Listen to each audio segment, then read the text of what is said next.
우리를 약속해 주셨고 그 약속된 면류관을 받으며 살 텐데 우리의 삶의 여정을 잠깐이 우리가 견디기 힘들고 어려울 때가 많습니다.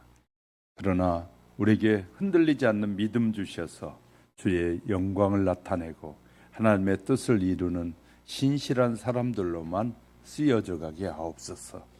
연약한 정도 주의 도구로만 쓰여지도록 성령님 역사해 주실 줄 믿고 예수 그리스도 이름으로 감사 기도드립니다. 아멘.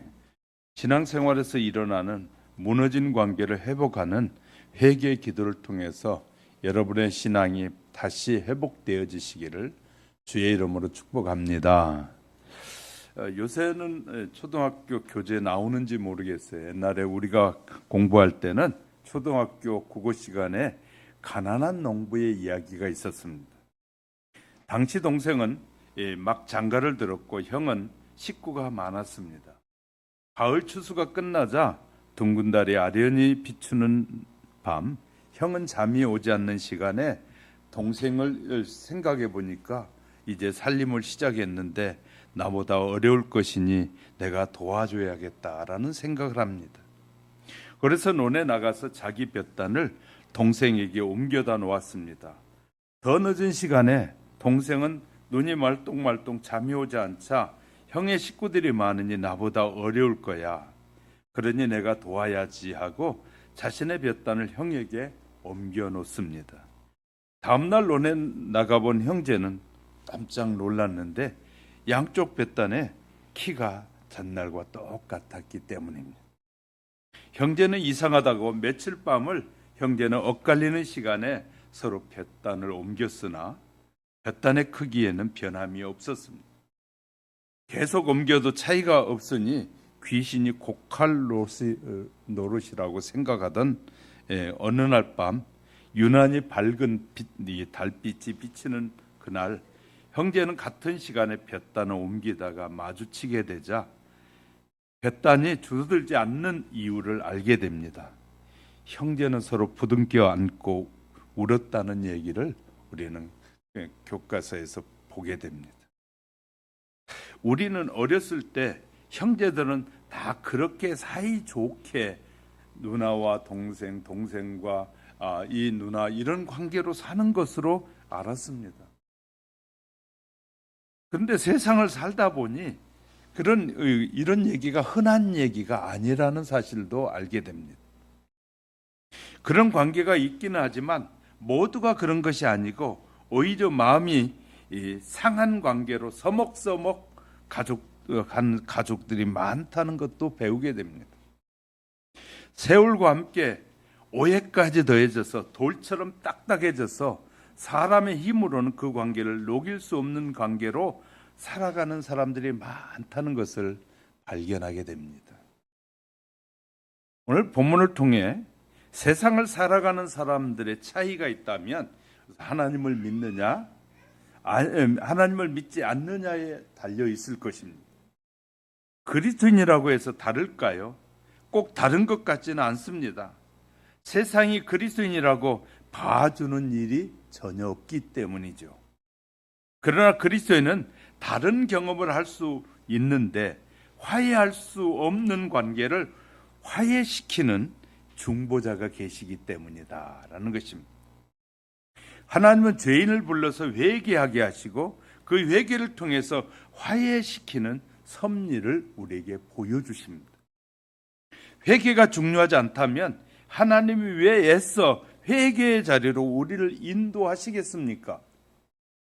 회개하는 자에게 베푸는 위대한 선물은 화해와 용서가 있기 때문인 것이죠.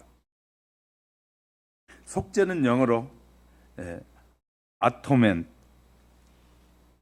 하나 된다. 회개하면 하나 되는데 회개하지 않으면 하나 되지 않는다는 것입니다. 하나님과 하나가 되고 회개하면 또 다른 사람과 하나가 되게 하는 것이 회개한 속죄하는 것입니다. 그것이 회개 없이는 가능하지 않다는 것입니다.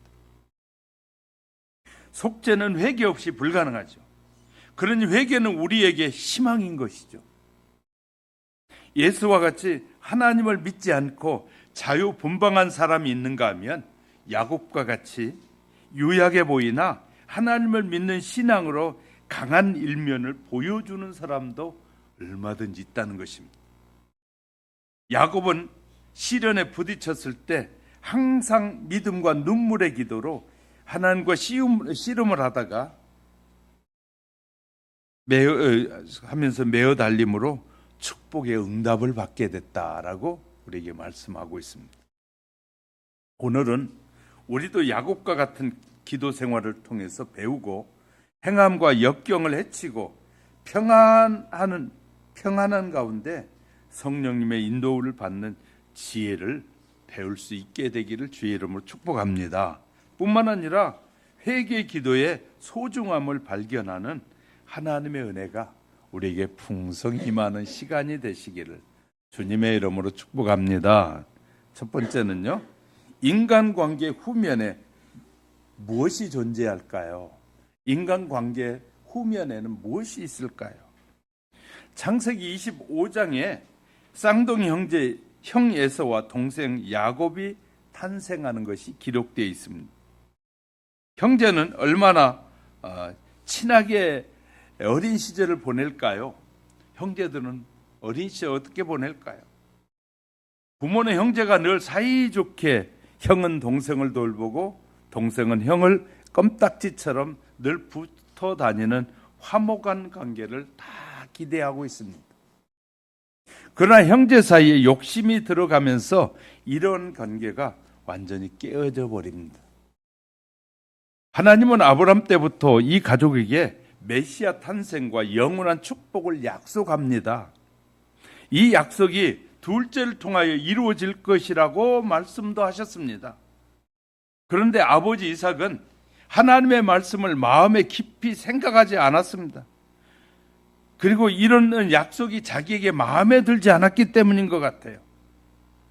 이삭은 자기 마음의 생각대로 장남에게 제사장의 특권과 2배의 재산을 물려주고 싶어서 고집을 부립니다.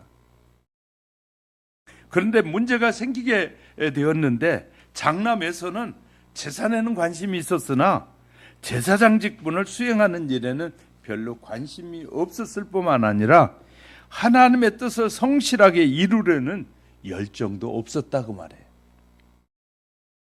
그러나 이삭의 아내 리브가는 하나님의 약속과 축복을 소중히 여기는 동생 야곱에게 그 특권이 가야 한다고 리브가는 생각하고 있었습니다. 야곱은 하나님의 약속과 영적 축복에 지대한 관심이 있었으나 자신이 장자가 아님을 알았습니다. 그래서 하나님의 축복이 형에게 가는 것이 아닌가 노심초사하게 됩니다. 노심초사와 불안함은 하나님에 대한 불신으로 이어지면서 야곱은 장자의 특권을 세상적인 방법으로 얻으려고 어머니와 모의를 하게 됩니다. 속임수로 하나님의 계획이 이루어진다면 어떤 하나님이 되겠습니까? 야곱은 어머니와 모의하여 아버지와 형을 속여 장자권을 차지했는데 이것이 하나님을 믿는 가정에서 일어난 일입니다. 오늘날 많은 크리스찬 가정 안에서도 형제지간에 형제 누나와 동생이 또 동생과 누나 사이에 많은 일이 오늘날도 벌어지고 있습니다. 하나님께서 세우신 가정도 말씀을 신중히 생각하지 않으면 축복이 저주가 될 수 있다는 거예요. 이 일로 인해서 이삭의 가정은 불화가 시작되자 동생을 죽이겠다고 길길이 날뛰는 형을 피해 야곱은 어머니의 고향으로 도망을 가게 됩니다.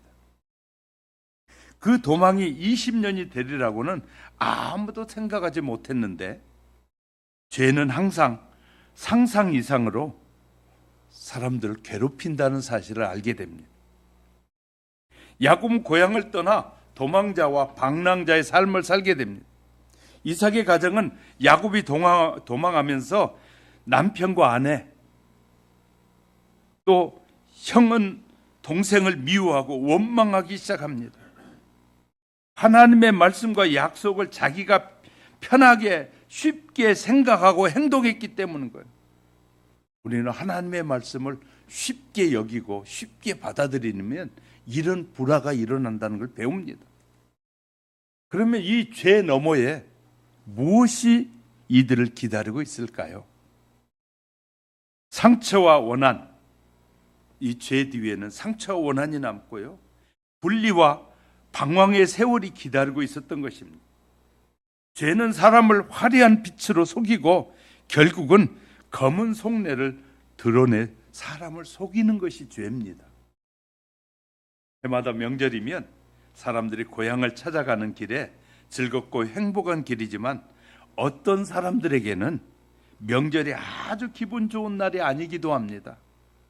가족 관계에 문제가 있어서 명절을 잃어버리고 지냈던 가족들 사이에 이런 상처가 생각나서 마음이 아프고 이 죄책감에 시달리는 사람도 있게 됩니다. 명절이 행복한 시간이 아닙니다. 때로는 고향에 가지 않은 채 도시에서 방황하는 사람도 있습니다.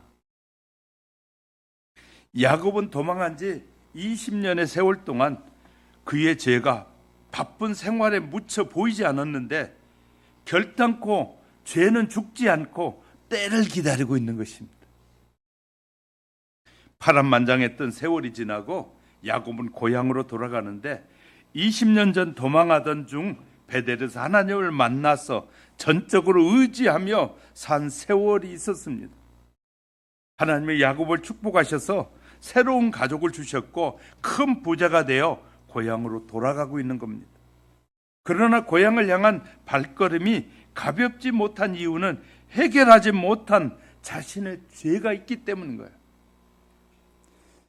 그는 어머니의 임종도 지켜보지 못했습니다. 형님과는 깊은 원한으로 형제라고 말하기는 너무 멀어진 관계가 되고 말았습니다. 요새는 형제 간에도 원수지간의 관계가 얼마나 많이 있는지 몰라요. 순간에 달콤했던 죄의 유혹의 실체는 괴로움이요, 아픔이요, 상처뿐이라는 것이죠. 그래서 야곱이 고향 가는 길이 행복한 길이 아니라 괴로운 길이었어요. 기억합시다. 모든 인간은 고향으로 돌아가야 할 사람들이에요. 야곱처럼 우리도 우리 조상들이 떠나온 하늘에 있는 하나님의 본향집으로 돌아가는 길을 가고 있습니다. 그런데 그 길에 우리의 마음을 천근만근 무겁게 하는 무너진 관계의 강이 앞을 가로막고 있는 것이에요. 하나님은 하늘 본향으로 향하는 사람들에게 한 사람도 빠짐없이 그 상처를 받아 갈라진 관계의 넓은 강을 건너도록 인도하고 계십니다. 누구든지 피할 수 없습니다. 하나님이 인도하신 그 길의 강을 건너도록 하시는 절대자의 섭리가 계획되어 있는 것이죠. 야곱은 단 하나 희망을 안고 고향을 향하는데 20년 전에 도망자로서 지냈던 그 길을 되돌아올 때 여러 가지 불안한 생각이 머리에 떠오릅니다. 아버지를 속인 죄는 언제나 그의 앞에 아른거렸고 그는 자신의 오랜 유랑 생활이 그 같은 죄의 직접적인 결과임을 알게 됩니다. 그 일을 주야로 깊이 묵상할수록 양심의 가책은 그의 여행을 슬프게 만드는 것입니다. 그때 단 한 분을 의지했던 하나님과 약속을 기억하게 됩니다. 하나님은 20년 전에 도망하는 야곱에게 고향으로 돌아오도록 해주시겠다고 약속했던 것이죠. 성도도 고향으로 돌아가는 길에 깨어진 관계를 해결해야 할 때 야곱에게 주셨던 하나님의 약속을 반드시 기억하고 붙잡는 지혜가 있으시기를 주님의 이름으로 축복합니다. 두 번째는 야곱은 어떻게 관계를 회복했을까요? 본문 3절부터 6절에 보면 야곱은 떨리는 마음으로 형에게 전가를 보내면서 양떼와 소떼와 염소떼 약대도 선물로 보냅니다. 형 위에 군림하려고 했던 20년 전을 생각하고 주의 종인 야곱이 선물을 보낸다고 종들에게 전할 말도 아예 알려주었습니다. 자기가 형보다 위가 되고 싶었는데 이제 나는 주의 종이다. 종이라고 말합니다. 그렇게 양떼 소떼를 보냈는데 이 야곱에게 좋은 소식이 돌아왔을까요? 그렇게 죄가 해결된다면 죄를 너무 가볍게 여기는 것은 아닐까요? 에서가 400명의 군사를 거느리고 그를 치려 온다는 소식이 되돌아왔습니다. 사람은 100번의 은혜보다 한 번의 치명적인 상처를 기억하고 산다고 해요. 아버지와 형을 속인 죄가 400명의 군사가 되어 몰려오고 있다는 말입니다. 해결되지 않는 죄는 파멸시키러 되돌아오고 있다고. 그러니 야곱은 얼마나 답답하겠습니까? 더 크게 속이는 자, 외삼촌 나반이 있는 밧단 아람으로 돌아갈 수도 없습니다. 나반은 야곱을 여러 번 속이고 신혼 첫날 밤에 신부를 속이는 속임수의 달인이 라반이었습니다. 그 피가 어머니 리브가에게 이어서 야곱에게 흐르고 있었던 것이죠. 야곱은 하나님을 믿고 의지한 이후로는 외삼촌 나반을 속이지 않았습니다. 하나님을 만나자 속이는 자가 속이지 않는 자가 됐다고 말해요. 속임의 결과는 어떠함을 뼈저리게 느끼고 있기 때문에 지금 속였기 때문에 도망을 가야 했잖아요. 그러니까 이제 하나님을 만난 이후에 남을 속이는 것은 절대 하지 않았다고 말해요. 본문 9절 10절에서 야곱은 자신을 맞으러 군대를 이끌고 오는 형에게 나아갈 수가 없었던 것입니다. 가족과 종들, 가축들 뒤에 혼자 남은 야곱은 벗어버릴 수 없는 죄책감의 무게에 시달리면서 이 문제를 하나님께 해결받기로 결심하게 됩니다. 하나님 외에는 이 문제를 해결해 줄 수 있는 분이 없음을 항상 기억하고 살았던 것 같아요. 하나님은 어떤 문제보다 더 크신 분이십니다. 야곱의 마음을 가장 아프게 했던 것은 연약한 가족들과 무죄한 종에게 이런 고난이 몰려온 것이 자신의 죄 때문이라는 거예요. 나로 인해 가족들의 고통을 겪게 될 때 그것은 견디기 쉽지 않는 일입니다. 야곱은 인간적으로 할 수 있는 모든 일을 다 한 후에 하나님께 간절히 기도하면서 그 밤을 지내기로 다시 결심합니다. 그가 할 수 있는 일은 오직 하나님을 의지하고 바랄 수밖에 없었던 것이에요. 그는 죄를 대면하게 됩니다. 죄를 만나게 되는 거예요. 전에는 한 번도 그 죄를 돌아보지 않았는데, 그리고 생각하지도 않았는데 그 죄가 이제는 피할 수 없는 죄가 지금 자기 앞에 와 있다고 말해요. 야곱은 자신의 앞을 가로막는 죄를 생각하면서 눈물로 회개하며 하나님의 약속을 붙잡고 기도하기 시작하고 있습니다. 그래서 본문 11절에 보면 형 에서의 손에서 나를 건져내옵소서. 기막힌 기도가 아니겠습니까? 서로 도와주어야 할 피부치 형제가 서로에게 용서받아야 할 수밖에 없는 원수 관계가 되었으니 기막힌 일이 아니냐고 말해요. 이런 관계 너무 많습니다. 우리 주위에. 이런 관계로 사는 형제 자매들의 숫자가 의외로 많다는 것이에요. 야곱이 지금 기도하는 이 순간만이 아니라 오랜 세월 동안 형을 생각하면서 죄의 해악이 야곱을 괴롭혔습니다. 이제는 피하려고 해도 피할 수 없는 상황에까지 달아온 것입니다.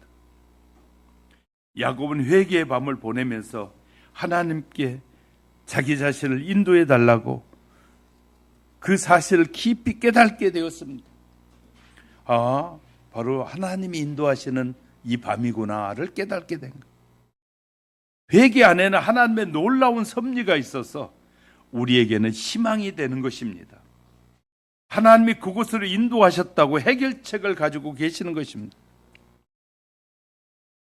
야곱의 기도로 씨름하고 그와 최선을 다해 싸웠으나 결코 상대방을 힘으로 이길 수 없다는 사실을 야곱이 발견합니다. 마치 손과 발이 허공을 치듯이 자신의 무력감을 깊이 느끼면서 죄책감이 그의 영혼을 억눌렸기 때문입니다. 야곱은 이 싸움이 영적인 싸움임을 깨닫자 정죄와 죄책감을 그를 하나님에게서 멀어지게 하려고 하고 있다. 죄책감과 정죄가 하나님의 용서의 약속을 붙잡지 못하도록 막 성질을 부리고 있는 거예요. 왜? 우리가 회개 기도하려고 하면 내가 이거 쬐끄만 거 이거 잘못했다고 회개해야 돼? 요새 사람들은 회개를 안 해요.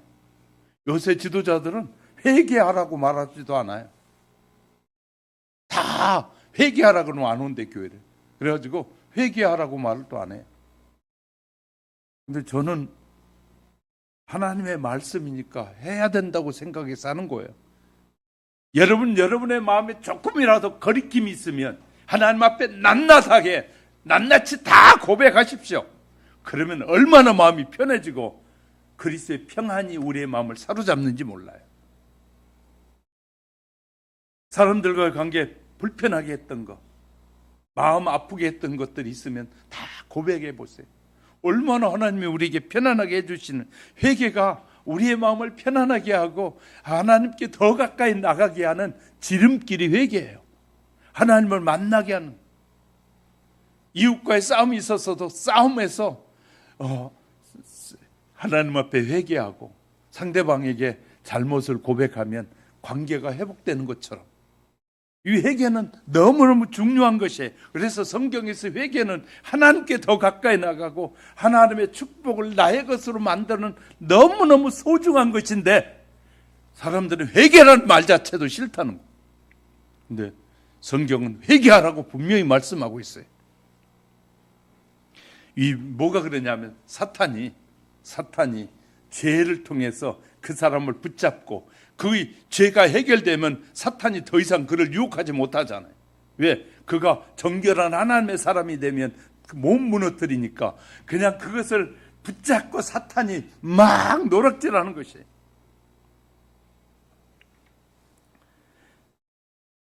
야곱이 궁지에 몰리자 두렵고 두려움이 밀려옵니다.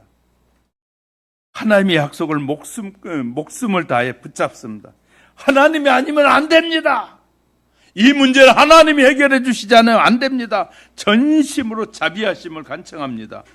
야곱과 싸우시는 분이 누구냐면 그리스도이십니다. 죄의 문제를 이겨내라고 하고 계시는 분.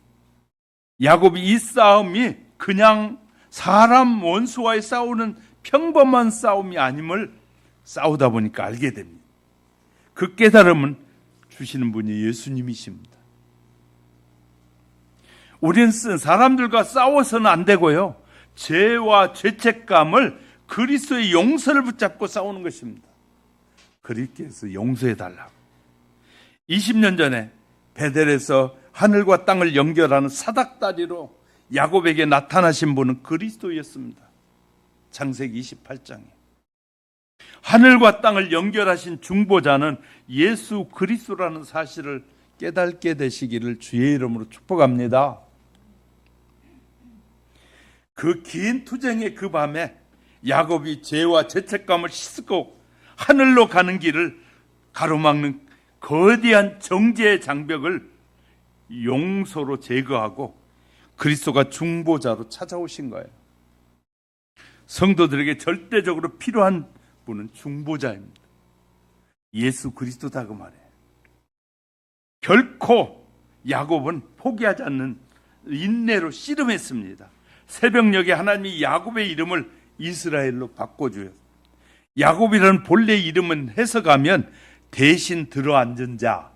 그러니까 야곱의 마음속에 대신 들어앉은 거예요. 그래서 하나님이 이 야곱의 이름을 이스라엘로 바꿨어요. 뭐냐? 하나님과 겨누어 이겼다. 이렇게 바꿔준 거예요. 하나님은 그 밤에 죄를 해결하시더니 야곱의 이름을 이스라엘로 영원히 바꿔주셨습니다. 하나님의 인정을 받은 야곱은 모든 것이 두렵지 않게 됩니다. 두렵지 않는 마음을 누가 주셨을까요? 예수님이 주시는 거예요. 하나님이 주시는 거예요. 하나님께 용서를 받은 야곱의 마음에서 두려움이 쫓겨나 버렸습니다. 요한일서 4장 18절에 보니까 사랑 안에는 두려움이 없고 온전한 사랑이 두려움을 내어 쫓나니 두려움에는 형벌이 있음이라. 두려워하는 자는 사랑 안에서 온전히 이루지 못하였느니라. 사랑의 예수님의 놀라운 속죄 능력이, 중보자 예수 그리스도의 속죄는 모든 상처의 관계가 주는 두려움을 다 몰아낼 수 있는 것입니다. 중보자 예수 그리스도는 모든 관계를 해결해 주신 분이, 할렐루야. 얼마 전에 어느 집안에 결혼식이 있었습니다. 나이가 들어서인지 결혼식에 가면 가슴이 뭉클한 순간이 자꾸 생기는 것 같아요. 장례식보다 결혼식 때 더 마음이 짠하고 눈물이 나기도 하잖아요. 신부 아버지가 축사하는데 처음부터 눈물바다가 됐습니다. 결혼식 중에. 무엇을 적어와서 잘 읽지는 못하는데 이런 말이었습니다. 딸 아무개야, 어려서 아빠 엄마 앞에서 재롱 부리던 내가, 하고 또 웁니다. 또 말을 못하고 있다가 그때 부리던 재롱으로 아빠 엄마에게 할 일은 다 했단다. 그리고 또 웁니다. 그랬더니 그 안에 있는 모든 사람도 웁니다. 그러더니 잘 살아야 된다. 아버지도 울고 어머니도 울고 하객들도 눈물이 글썽거리기 시작합니다.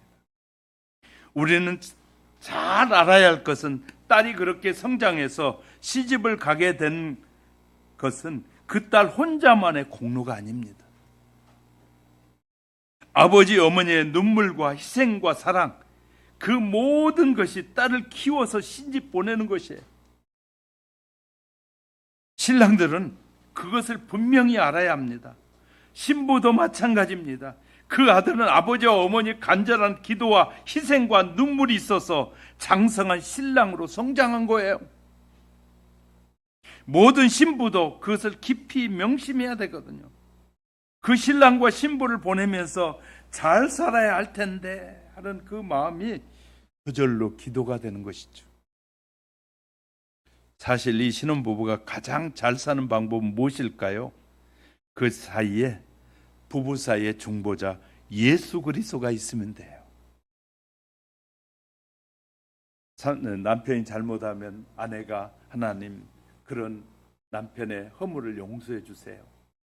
또 남편이 실수할 때 남자가, 하나님, 예수님, 아내가 이렇게 실수하는데 저런 실수를 하나님 용서해 주세요 하고 서로 용서하는 기도를 할 때 그것은 화목하고 아름다운 가정이 되는 것이에요. 모든 신랑과 신부들은 이런 사실을 언제나 알게 될까요? 사람들이 그렇게 알 때가 오기나 할까요? 그런 생각을 해봅니다.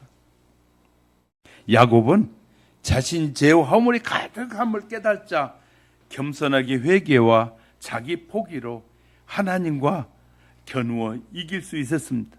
그것이 야곱이 하나님과 겨누어 이겼다는 뜻이에요.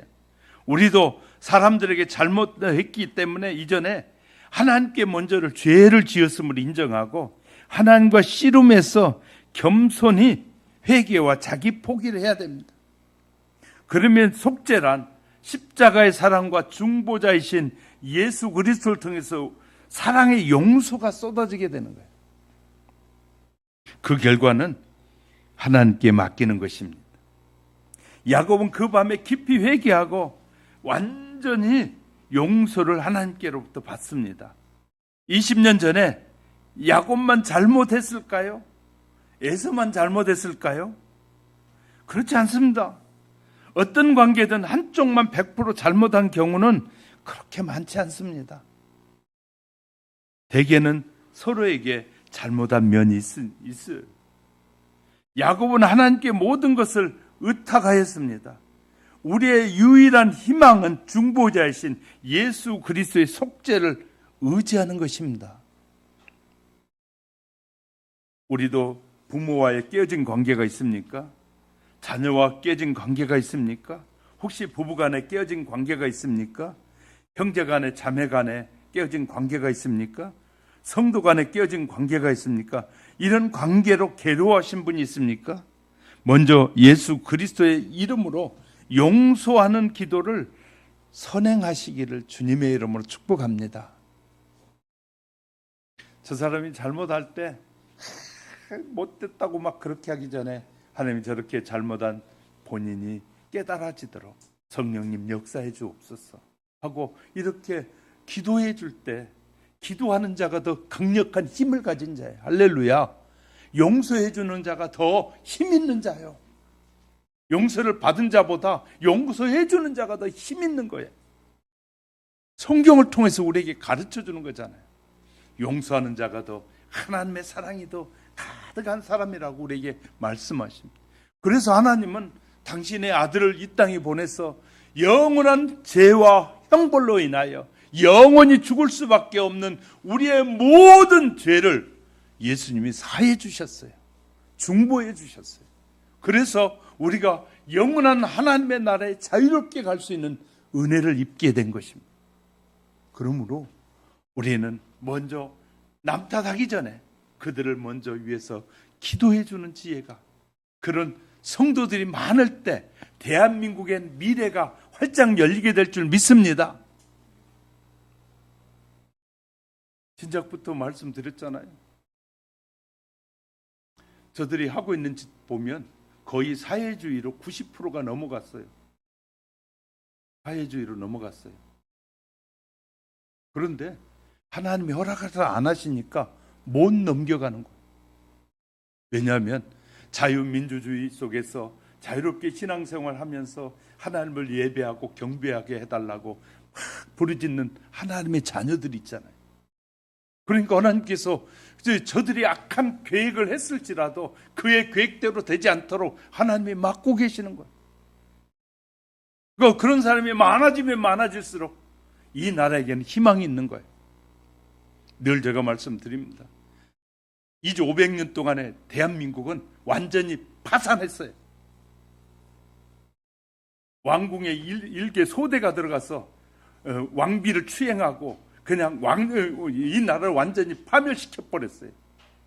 그래서 하나님이 장로를 통해서 대한민국이라는 국호를 쓰도록 만들어 주신 거예요. 그래서 우리는 조선시대가 아니에요. 대한민국이라는 하나님이 새롭게 세워준, 그래서 자유롭게 신앙생활하면서 예배할 수 있는 나라로 세워주신 거예요. 그런데 이것을 또 무너뜨리려고 하는 자들이 얼마나 설치고 있는지 몰라요. 우리 그리스도인들이 정신 바짝 차리고 정말 하나님, 이 나라를 하나님이 세워주셨고 우리에게 이렇게 복을 주셔서 세계에서 빈국 중에 하나였던 빈국이 세계 10대 그 부국 안에 들어오도록 이렇게 복을 주신 이 민족이 또 죄악에 빠져가지 않도록 하나님이 역사해달라고 기도하셔야 돼요. 그러면 기도하는 백성이 있는 그 시대는 하나님이 어려움에서 자유하게 할 겁니다. 기도하지 않으면 그 어려움은 자기 시대에 다 오게 될 겁니다. 그러나 기도하는 백성이 있는 이상 하나님은 그 기도를 들으시고 그 백성들에게 은혜를 베푸시는 거예요. 할렐루야. 이것이 성경이 우리에게 가르치는 내용들이에요. 그래서 우리는 미워하고 막 그러기보다는 먼저 불쌍히 여겨주고 하나님의 뜻을 알지 못한 채 자기들의 생각대로 살고 싶어하는 수많은 사람들의 허물을 용서해 달라고 기도하는 저와 여러분이 될 수 있기를 주님의 이름으로 축복합니다.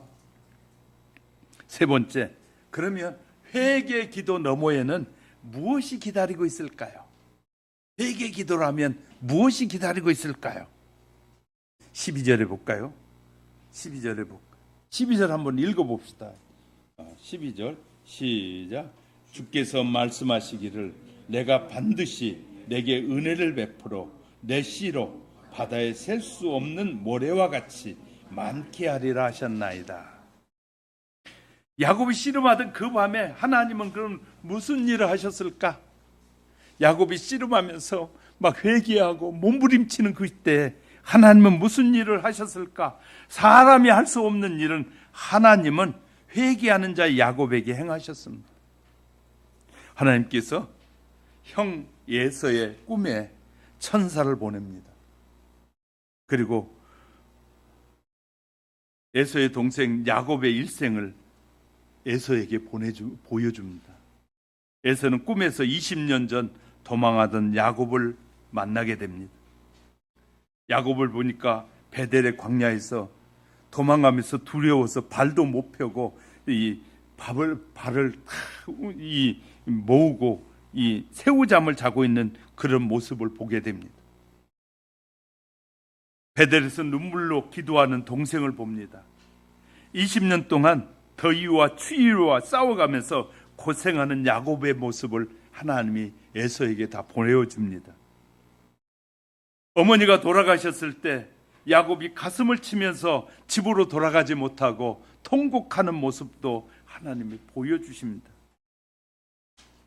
잘 속이는 동생 야곱이 외삼촌 라반에게 수도 없이 속임을 당하는 모습을 보여줍니다. 그래도 야곱은 속이지 않고 하나님만 의지함을 보았습니다. 하나님께서 그 동생을 축복하심도 봤습니다. 고향으로 돌아오면서 슬픔에 잠겨 있는 야곱을 보게 됩니다.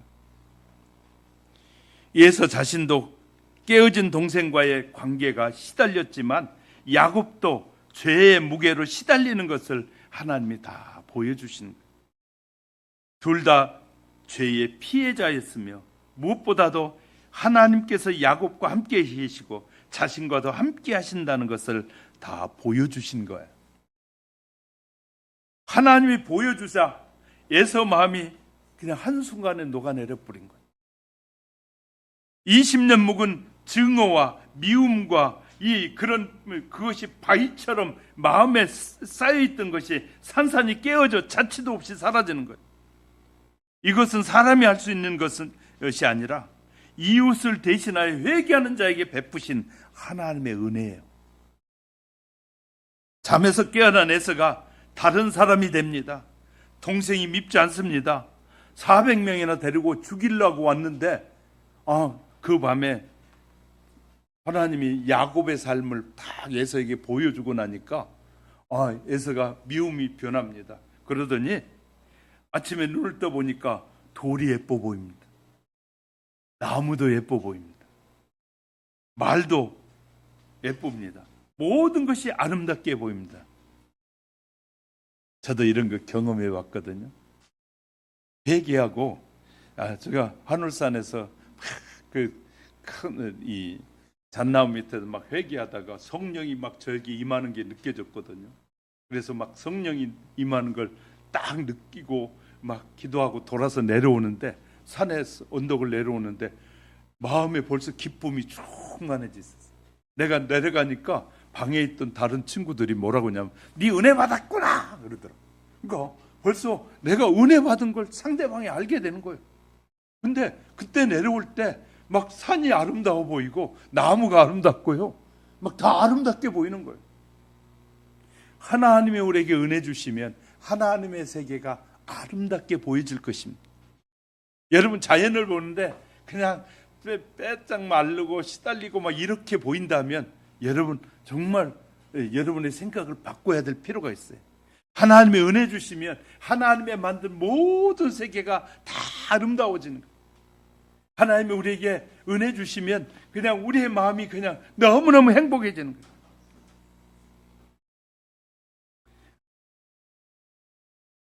예수님도 누가복음 18장 7절 8절에서 이렇게 말합니다. 하물며 하나님께서 그 밤낮 부르짖는 택한 자들의 원한을 풀어주지 아니하시겠느냐. 저희에게 오래 참으시겠느냐. 내가 너희에게 이르노니 속히 그 원한을 풀어주리라 라고 말씀하셨잖아요. 사람이 푸는 것이 아니라 하나님께서 맡아 풀어주셔야 아무 효정이 없어요. 하나님이 풀어주시면 모든 사람의 마음이 다 녹아내리는 거예요. 하나님은 야곱의 엉덩이뼈를 치고 새벽에 떠나셨습니다. 왜 야곱이 다리를 아프게 하셨는지 야곱은 몰랐을 겁니다. 다음 날 야곱은 형과 400명의 군사를 만나게 됩니다. 그런데 절뚝거리면서 걸어오는 야곱을 보자 형은 동생을 향한 동정심이 더욱 솟구쳤습니다. 성경이 이렇게 기록하고 있어요. 여러분 33장 한 장 넘겨보세요. 33장 4절을 한번 읽어볼까요? 4절. 자, 예수가 어떻게 변했는지 읽어봅니다. 시작.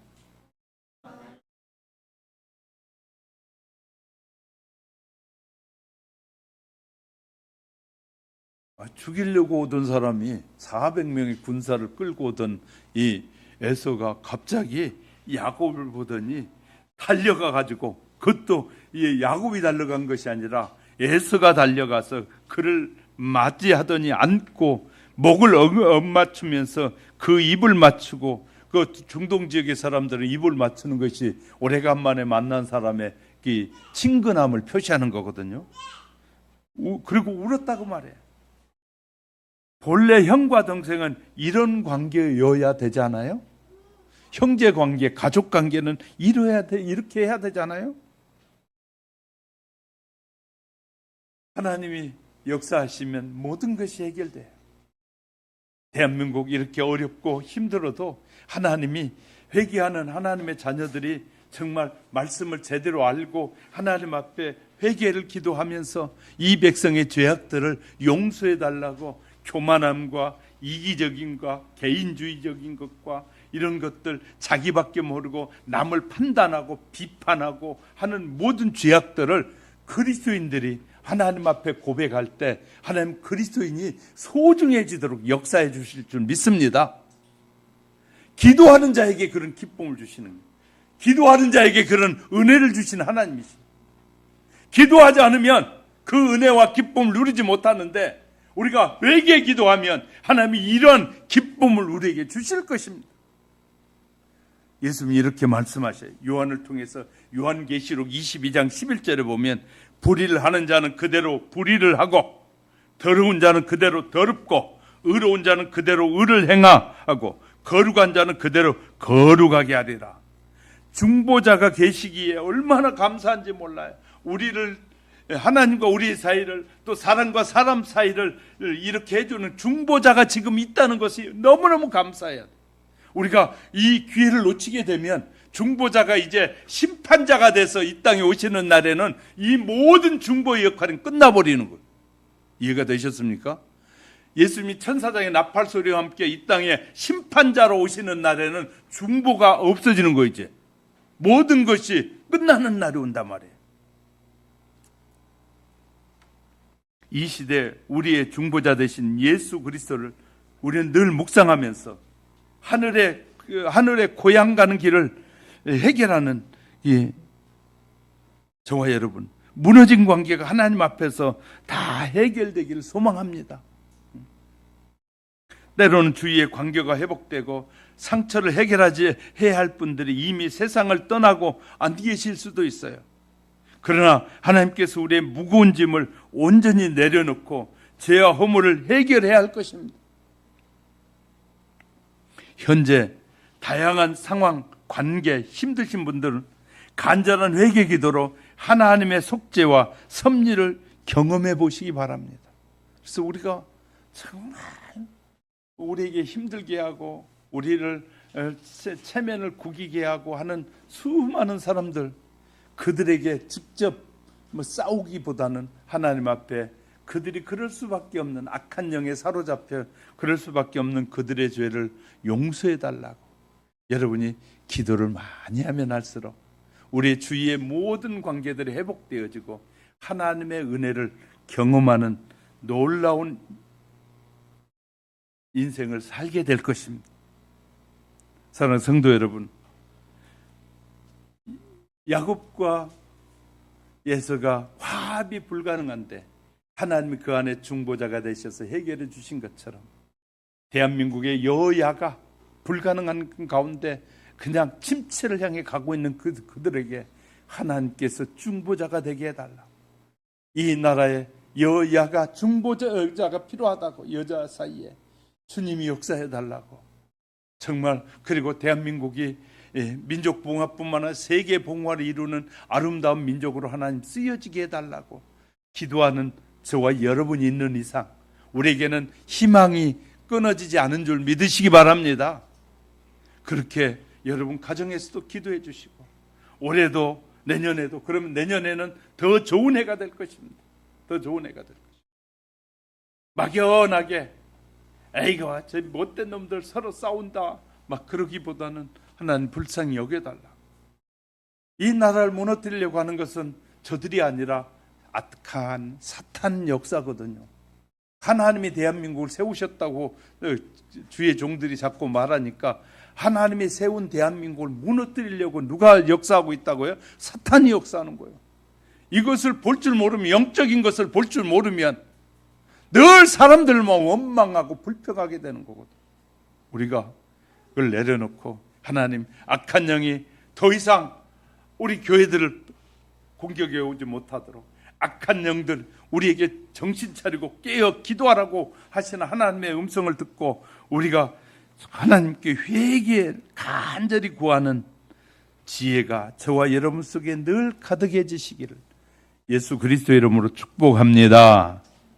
이제 말씀을 정리해 보려고 합니다. 믿음과 회개 너머에는 무엇이 있을까요? 하나님의 섭리가 존재하고 있습니다. 사람이 할 수 없는 상태를 대신하는 하나님의 위대한 은혜가 있습니다. 하나님의 대속의 깊은 희생과 섭리로 사람의 깨어진 관계를 회복하여 하나로 만드십니다. 하나님과 하나가 되게 하시고 사람들도 하나가 되게 하십니다. 야곱의 얘기가 이 시대에 왜 중요합니까? 얼마 후면 중보자가 없을 때가 다가오는 난 사실을 기억하고 늘 회개하는 저와 여러분, 그리스도의 십자가의 사랑이 지금 가장 필요할 때다고 기도하는 저와 여러분으로 늘 기억되어지시기를 주님의 이름으로 축복합니다. 눈을 감으시고요. 우리 잠시 나라의 또 가족들, 이웃들 생각하면서 오늘부터 내일 모레까지 말일까지라도 좀 기도하면서 하나님, 이 모든 싸움은 영적인 싸움인데 우리가 하나님 앞에 중보자가 주님이 필요하다고, 주님이 역사해달라고 한번 이 시간도 잠시, 또 나와의 관계 속에서 문제가 있는 수많은 사람들, 우리 형제지간에는, 자매지간에는, 또 형제와 자매지간에 어떤 문제들이 없는지 하나님, 욕심 부리지 않고 욕심이 들어오는 순간부터 죄가 시작되니 하나님 욕심 없이 서로 나누고 베풀고 섬기는 가운데 하나님의 은혜의 역사가 우리 개인뿐만 아니라 이 나라 이 민족 위에도 하나님 가득하게 임하게 해달라고 우리 잠시 기도 드리십시다.